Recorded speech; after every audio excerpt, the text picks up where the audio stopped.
누가복음 23장 39절부터 43절까지 한 절씩 교독하시겠습니다. 달린 행악자 중 하나는 비방하여 이르되 내가 그리스도가 아니냐 너와 우리를 구원하라 하되 하나님 그 사람을 주저하되 내가 동일한 장면을 보셔도 하나님을 인정하지 아니하느냐. 우리는 우리가 행한 일에 상당한 보응을 받는 것이니 이에 당연하거니와 이 사람이 행한 것은 옳지 않은 것이 없느니라 하고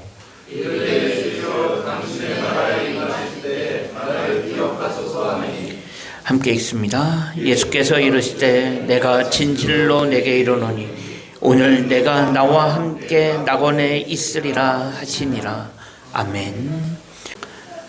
우리가 사순절에 가상칠언, 예수님께서 십자가에 달리셔서 십자가 위에서 하셨던 7가지 말씀을 우리가 하나씩 읽어가고 있습니다. 지난주에 첫 번째였고 오늘은 두 번째 말씀입니다. 예수님께서 십자가 위에서 하셨던 두 번째 말씀은 오늘 본문 43절 마지막에 들어 있습니다. 내가 오늘 나와 함께 낙원에 있으리라. 이게 두 번째 말씀입니다. 이 말씀은 예수님 옆에 달렸던 강도에게 남기셨던 말씀입니다. 예수님께서 십자가에 달리셨을 때 예수님 좌우편에 함께 십자가에 달렸던 사람들이 있었습니다. 그때 한 사람에게 주셨던 말씀, 소위 구원의 말씀입니다. 내가 오늘 나와 함께 낙원에 있으리라. 구원의 말씀이라고 할 수 있습니다. 예수님께서 십자가에 달리셨을 때 예수님 좌우편에 함께 십자가에 달린 사람들이 있었습니다. 그런데 이 사람들이 예수님께 하는 반응이 극과 극으로 극명하게 갈렸습니다. 한쪽에 있는 사람은 예수님을 조롱하면서 네가 하나님의 아들이면 너뿐만 아니라 여기 있는 우리 모두까지 다 구원하라 라고 이야기합니다. 그런데 다른 한편에 있었던 사람은 마지막에 예수님께 자신을 기억해 달라고 하면서 하나님의 은혜를 구하였습니다. 오늘 가상칠언의 두 번째 말씀, 오늘 내가 나와 함께 낙원에 있으리라 라고 하는 이 말씀은 바로 예수님 옆에 십자가에 달렸던 강도 중 한 사람에게 주셨던 말씀이었습니다. 십자가에 달리신 주님은 한쪽에서 주님을 조롱하고 비방하는 사람에게는 그 소리에는 아무런 반응도 내놓지 않으셨다가 반대편에서 은혜를 구하는 소리에는 즉각적으로 응답하셨습니다. 그러면서 네가 오늘 나와 함께 낙원에 있을 것이다 라고 말씀하십니다. 예수님께서는 십자가에 달려서 죽기 직전까지 사람을 구원하시는 일을 쉬지 않으셨습니다. 예수님께서 이 땅에 오신 이유는 바로 잃어버린 자를 찾아 구원하시기 위함이었습니다. 그렇다고 한다면 예수님은 십자가 위에 달리셔서 자신의 목숨이 간당간당하는 그 순간까지도 자신이 이 땅에 오신 그 목적을 잊지 않고 소위 자신의 사명에 충실하셨음을 알 수 있습니다. 그러면 예수님 좌우편에 함께 매달렸던 이 사람들, 이 강도들은 어떻게 하다가 예수님과 함께 십자가에 매달리게 되었는지 성경은 자세한 기록을 하고 있지 않습니다. 그냥 좌우편에 한 사람씩 예수님과 함께 십자가에 매달렸다라고만 할 뿐, 이 사람들이 어떤 사람이었는지, 이 사람들이 도대체 무슨 죄를 얼마나 지었길래 예수님과 함께 십자가에 달리게 되었는지 자세한 기록을 하고 있지 않습니다. 본문에서 이야기하고 있는 것은 예수님 좌우편에 십자가에 함께 달린 강도들이 있었는데 그 두 사람의 마지막 운명이 극명하게 달라지고 있다라는 것만 이야기할 뿐입니다. 한 명은 끝까지 예수님을 거부하고 끝까지 예수님을 비방하고 조롱했지만, 다른 한편에 있는 사람은 마지막이지만 비록 그 마지막 때라도 하나님의 은혜를 구했고 구원에 이르렀다라는 것입니다.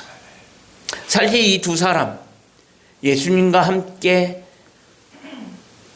예수님의 좌우편에 십자가에 달렸던 이 두 사람은 사실 정확히는 알 수 없지만 이 사람들이 십자가에 달릴 정도라면 이 사람이 살아온 삶이 어느 정도는 비슷하지 않을까 생각할 수 있습니다. 둘 다 십자가에 매달릴 정도로, 십자가 처형을 당할 정도로 중범죄를 저지른 그런 사람들이었을 것입니다. 그러니까 어떻게 보면 그 당시 최고형이라고 할 수 있는 십자가형을 받아서 십자가에 매달려 있었습니다. 그런데 한 명은 그 마지막 때 자신이 죄인임을 인정하고 은혜를 구했고, 다른 한 사람은 끝까지 자신의 죄를 인정하지 않았습니다.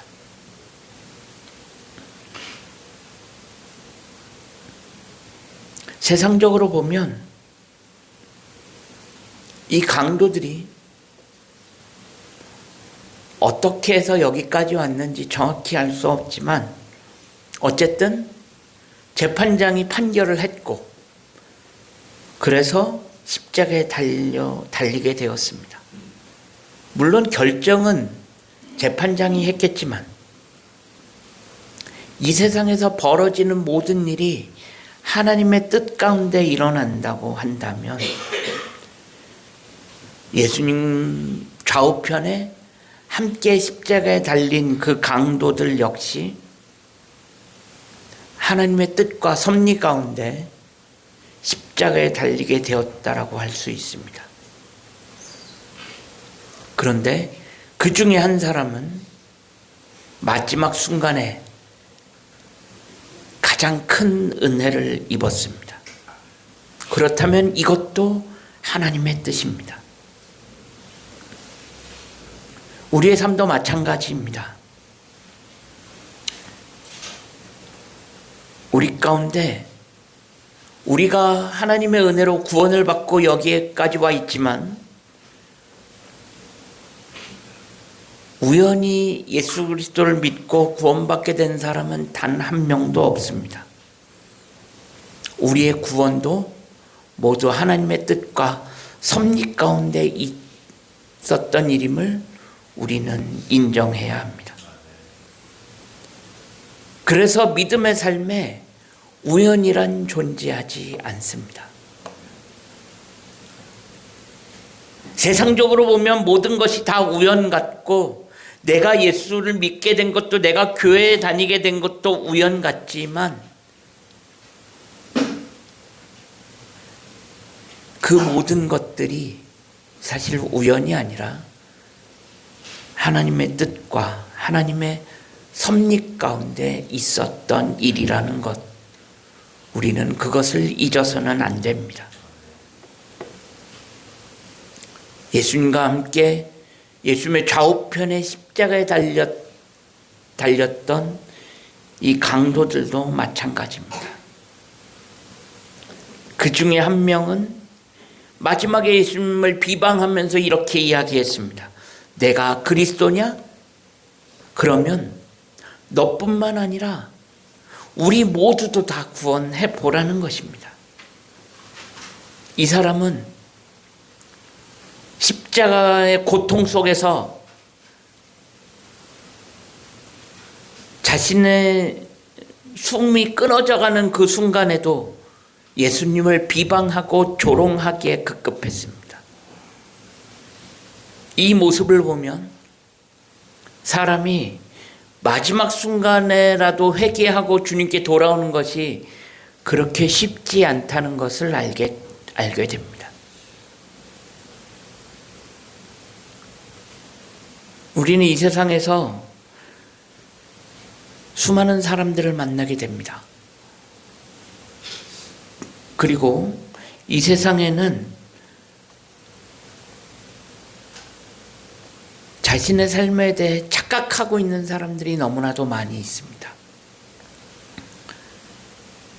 특히 전도하다 보면 이런 이야기들을 많이 합니다. 무슨 이야기냐? 한 번 사는 삶인데 제대로 즐기고 자기 하고 싶은 대로 다 해봐야 되지 않겠느냐.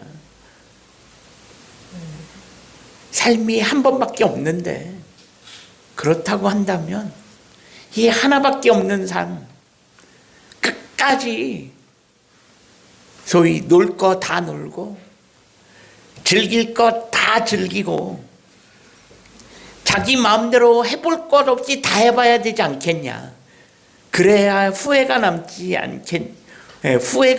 않게 자기 하고 싶은 거 다 하면서 살아봐야 되지 않겠느냐라고 이야기합니다. 그러다가 뭐예요? 마지막에 가서 회개하면 되는 거 아니냐. 마지막에 가서 예수님 믿으면 되는 거 아니냐. 이런 이야기들을 많이 합니다. 그래서 그런 사람들 마지막에 가서 꼭 이런 이야기를 덧붙입니다. 걱정하지 마라. 나도 언젠가는 믿을 거다. 나도 언젠가는 예수 믿고 천국 갈 거다. 그런데 지금은 아니다. 지금은 아니다. 나중에 때가 되면 언젠가는 나가지 않겠냐. 그렇게 이야기합니다. 여기서 그때는 누가 결정한다는 거예요? 내가 결정한다는 거예요. 당신이 뭔데 내가 교회 나가는 시기를 결정하려고 그러냐. 관심 끄라는 거예요. 그 시기는 내가 결정한다. 언젠가는 나갈 테니까 걱정하지 마라. 그건 내가 결정한다. 그런데 이렇게 이야기하는 사람 치고 마지막에 가서 회개하고 돌아오는 사람을 사실 본 적이 없습니다. 왜 그럴까?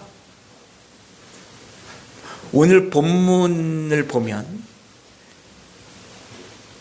예수님과 함께 십자가에 달렸던 강도 중에 한 명, 십자가 위에서 자신의 목숨이 간당간당하는 그 순간에도 뭐예요? 예수님을 비방하고 조롱하기에 급급했던 그 사람을 보면 사람이 마지막 때에 가서 정신 차리고 회개하는 것 그렇게 쉽지 않음을 보게 되어집니다. 그리고 또 하나, 사람은 소위 한치 앞을 모릅니다. 우리는 한치 앞을 모르는 삶을 살아갑니다. 마지막에 때가 되면 믿겠다고 하지만 이 세상에 자신의 마지막 때를 아는 사람은 단 한 명도 없습니다. 사람은 자신의 마지막 때를 알지 못합니다. 그렇기에 마지막에 가면 믿을 거니까 걱정하지 마라, 그런 말처럼 어리석은 말도 없는 것입니다. 그래서 우리는 마지막에 가서 회개하면 되겠지라는 그런 어리석은 생각 버려야 합니다. 회개의 때는 나중이 아니라 지금입니다. 나중에 가서 회개하면 되겠지, 그렇지 않습니다. 회개의 때는 바로 지금입니다. 사도 바울은 고린도 후서 6장 1절과 2절에서 이렇게 말씀했습니다. 고린도 후서 1장과 2절입니다. 우리가 하나님과 함께 일하는 자로서 너희를 권하노니 하나님의 은혜를 헛되이 받지 말라. 이르시되 내가 은혜 베풀 때 너에게 듣고 구원의 날에 너를 도왔다 하셨으니 보라, 지금은 은혜 받을 만한 때요, 보라, 지금은 구원의 날이로다. 사도 바울은 이 말씀에서 바로 지금이 은혜 받을 만한 때고 바로 지금이 구원의 날이라고 이야기합니다. 수많은 사람들이 나중을 이야기할 때 사도 바울은 그렇지 않다, 바로 지금이 은혜 받을 날이고 바로 지금이 구원의 날이다 라고 이야기하는 것입니다. 톨스토이라고 하는 유명한 작가가 있죠. 이 톨스토이가 남긴 단편 중에 3가지 질문이라고 하는 단편이 있습니다. 거기에 한 명의 왕이 등장을 합니다. 이 왕이 살아가면서 도대체 풀리지 않는 질문 3가지가 있었습니다. 그래서 이 단편의 제목이 3가지 질문입니다. 이 3가지 질문이 뭐냐? 인생에서 가장 중요한 때가 언제냐? 그리고 인생에서 가장 중요한 사람이 누구냐? 그리고 마지막 하나는 인생에서 가장 중요한 일이 뭐냐? 이 3가지입니다. 인생에서 가장 중요한 때, 가장 중요한 사람, 그리고 가장 중요한 일, 이 3가지가 뭐냐라는 거예요. 그런데 도대체 이 왕이 이 질문에 대한 답을 못 찾겠다라는 거죠. 그러다가 이 왕이 어느 날 한 지혜자 한 사람을 만납니다. 그리고 그 사람에게 물었습니다. 이 3가지를 물었습니다. 내 삶에서 가장 중요한 때는 언제고, 가장 중요한 사람은 누구고, 가장 중요한 일은 뭐냐라고 물었습니다.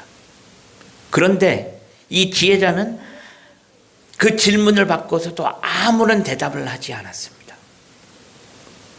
아무런 대답도 하지 않고 그냥 자리를 떠났습니다. 이 왕은 그래도 나름 지혜자한테 약간의 힌트라도 얻기를 원했는데 아무 대답도 듣지 못한 채 그냥 길을 나섰습니다. 그런데 그렇게 길을 가다가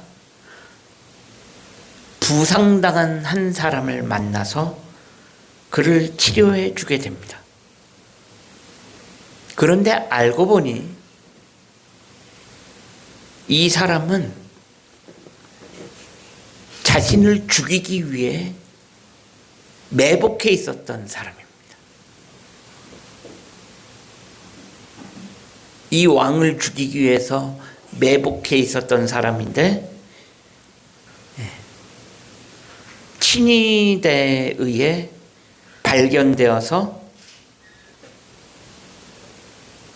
공격을 당해서 부상을 입었던 것입니다. 왕은 그것을 나중에 알게 되죠.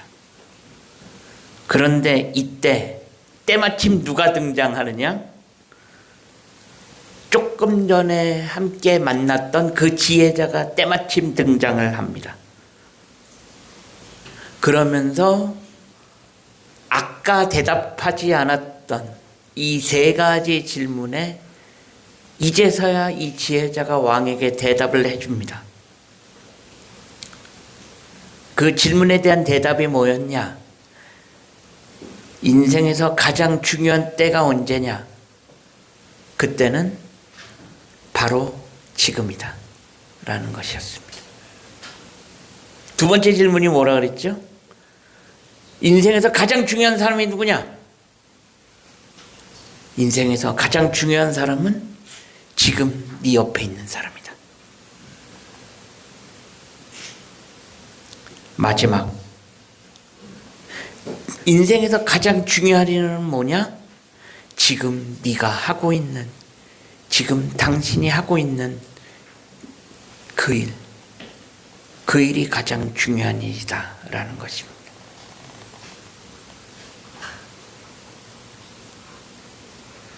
그 말을 남긴 채 이 지혜자는 길을 떠났습니다. 인생에서 가장 중요한 때는 바로 지금입니다. 가장 중요한 사람은 지금 내 옆에 있는 사람. 가장 중요한 일은 지금 내가 하고 있는 일입니다. 그렇게 본다면 우리의 삶도 비슷하다고 할 수 있습니다. 우리가 과거에 얼마나 많은 일을 했는지, 과거에 얼마나 중요한 일을 했는지,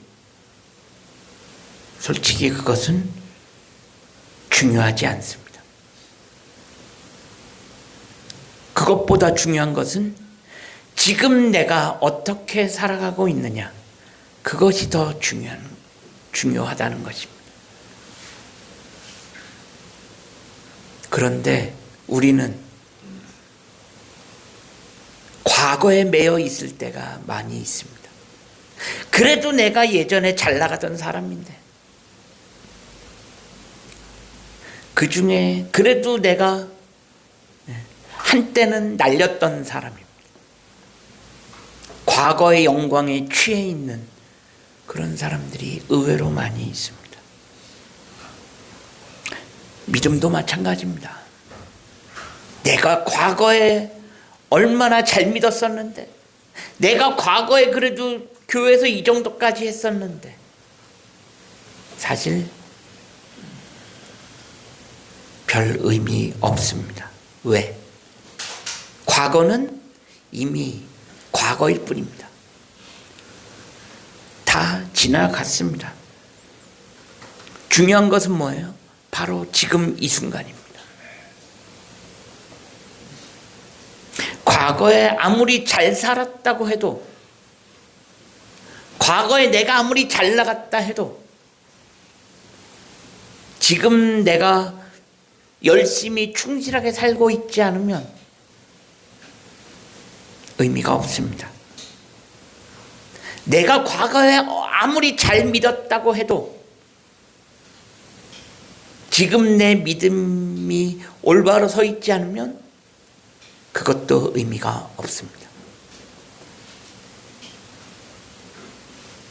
그래서 우리 인생에서 가장 중요한 때는 언제냐? 바로 지금이라는 것입니다. 왜? 과거는 이미 지나갔습니다. 다시 돌아오지 않습니다. 과거는 지나갔습니다. 미래는 솔직히 알 수가 없습니다. 그 미래가 어느 정도 보장이 될런지 우리는 알 수 없습니다. 사도 바울이 고린도 후서 6장 2절에서 지금이 은혜 받을 만한 때요, 지금이 구원의 날이다 라고 이야기한 것도 바로 이 때문입니다.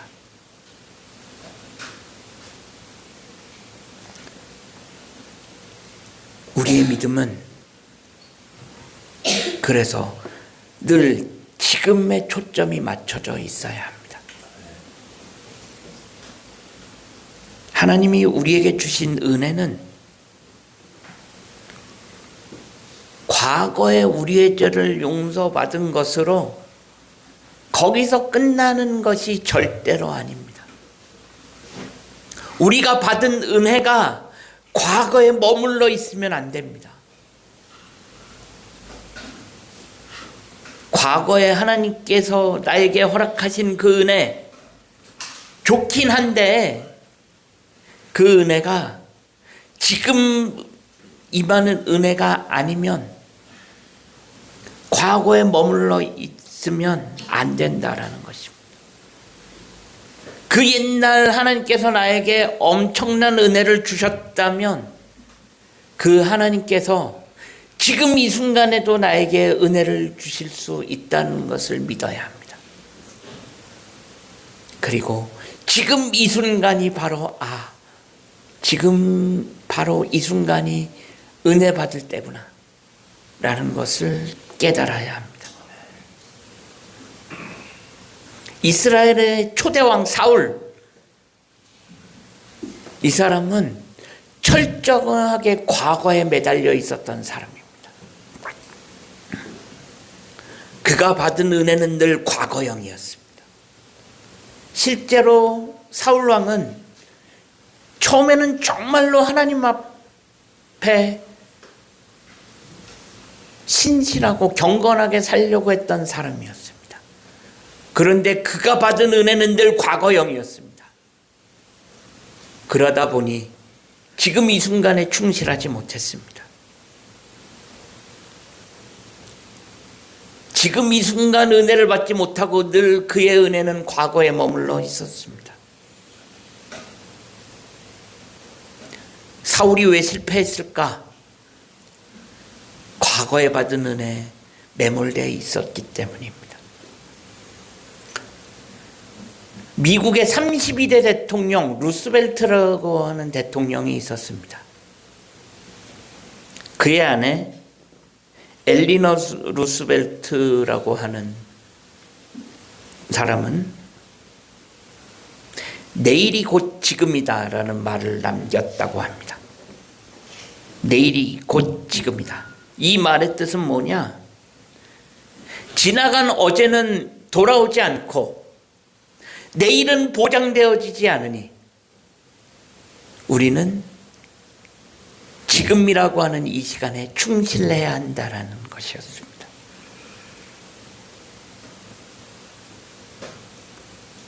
어제라는 시간은, 지나간 과거는 죽었다 깨어나도 돌아오지 않습니다.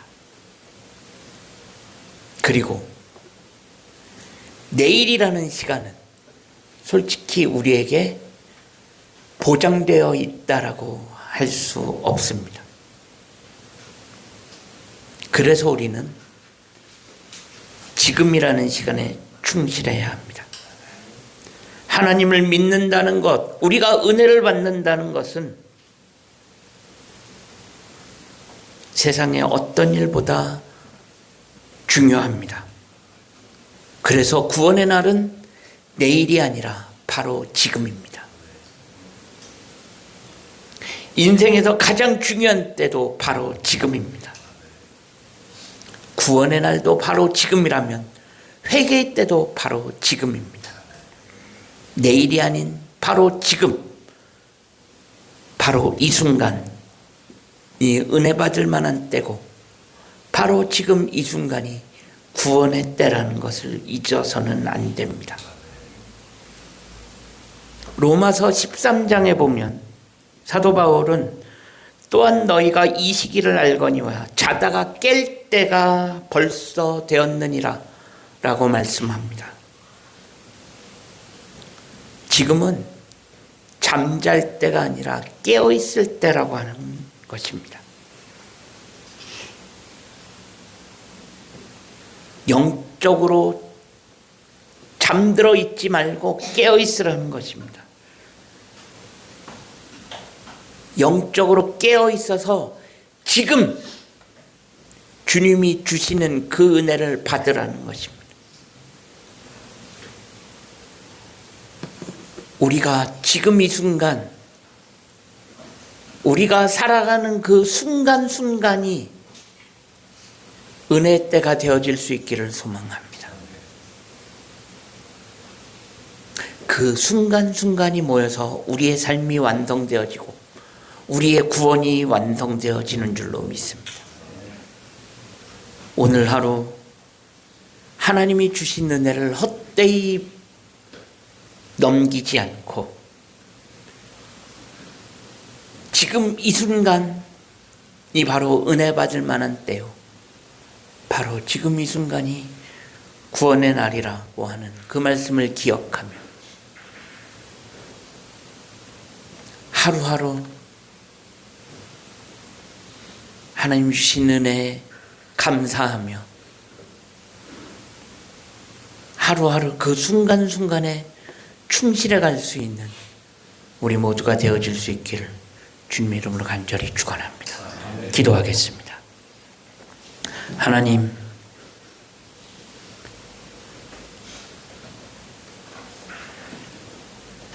지금 바로 이 순간이 은혜의 때요 구원의 날인 줄로 믿습니다. 과거의 영광에 취해 있지 않게 하시고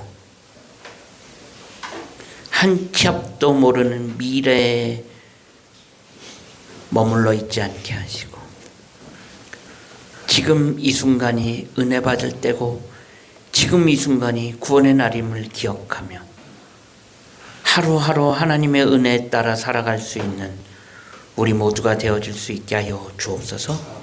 우리 구주 예수 그리스도의 이름으로 간절히 기도합니다. 아멘.